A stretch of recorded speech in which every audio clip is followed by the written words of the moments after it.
Moving on to the marquee matchup on the slate. Top borderline 15. If you want to look at the AP Top 25, it is a top 16 matchup. Talking about the Texas A&M Aggies at the Ole Miss Rebels, 9 p.m. Eastern Time tip on ESPN2. I have long shot futures on both. I took Ole Miss preseason, A&M Final Four, early to mid, I guess, non-conference play. The Aggies got Wade Taylor back on Saturday against LSU. They covered, pushed, or lost against the spread, depending on what number you got. Late number had A&M minus 10.5. So if you got in late, you covered. If you got in early, you probably didn't. They were up 16 with 3:33 left to go in that game. And then Ole Miss, despite not winning on the road at Mississippi State, one of 4 teams to rank in the top 10 percentile of the country in offensive and defensive efficiency, and top 67 percentile in cover rate. And the other 3 teams are Duke, Florida, Michigan State. So Ole Miss has been beating the market's expectation over and over and over again. Justin, does it continue at home against a now healthy A&M offense that can still struggle with or without Wade Taylor? Yeah, I think this is one of the tougher spots. Ole Miss, very good in terms of not turning the ball over. They shoot well. They force turnovers, so they play that game, right? They're going to allow the teams take a lot of threes against them, but that's a byproduct of winning, right? And no middle defense. Right.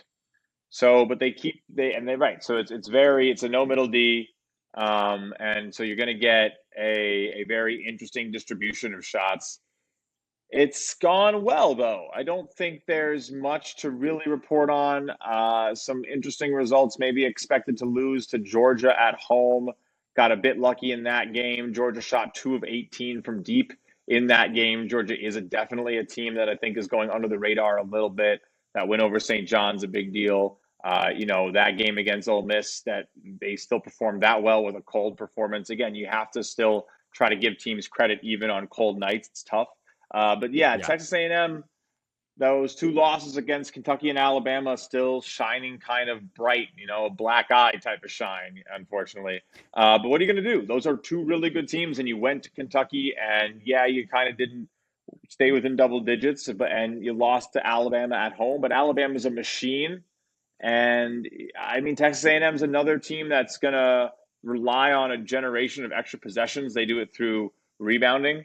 The turnover numbers look good on defense, especially, but they subsist on a lot of off the dribble threes, a lot of finishing at the rim. They're not exactly hyper efficient at either, but they attack in efficient ways in enough that, you can't really complain, right? Top 100 in rim and 3 rate and a high frequency of more possessions than you. It's a brutalistic attack. They're going to do the right thing. And their regression looks pretty good, except, the defense, they seem to be overperforming. So that shot quality has gripes with both teams. There's no real edge for me here. I would maybe consider an over, especially maybe, Ole Miss's offense to maybe expose a little bit of the problems Texas A&M has, especially on the road there for the Aggies.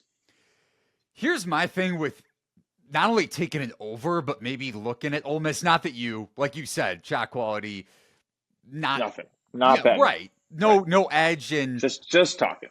Right. Just some chit chatter over there. Some AI generated content. Just might as well. No, I'm joking. No edge, but that is sort of the way the data purports itself. Right. Going back to Ole Miss's overtime loss at Mississippi State, I continue to be impressed by the Rebels. Their defense gave Alabama all kind of issues. Alabama missed open threes, yes, but they forced 20 plus turnovers in Tuscaloosa. That is incredibly hard to do, even though Mark Sears has underperformed a bit, bounced back against Kentucky on Saturday. But for this game, Mississippi State, to me, maybe not in terms of shot quality, but should have beat Ole Miss, should have covered the 5.5 point line. They out-rebounded the Rebels by 22. and had 19 offensive rebounds.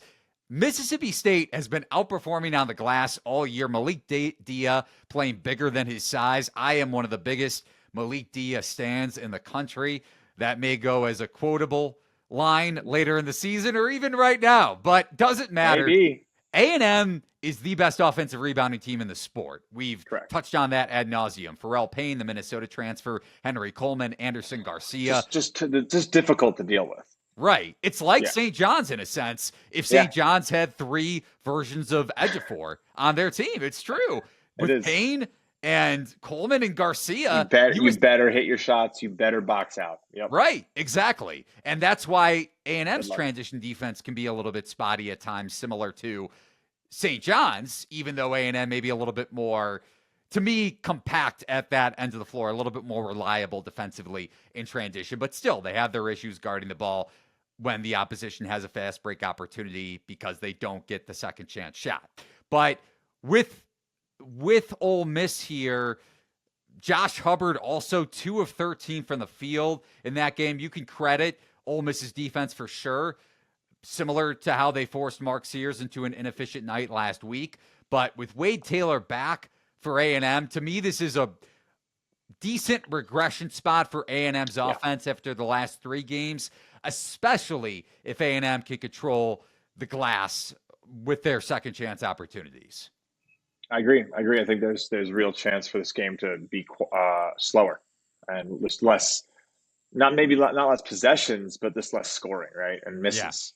And then taking it back up top. Right.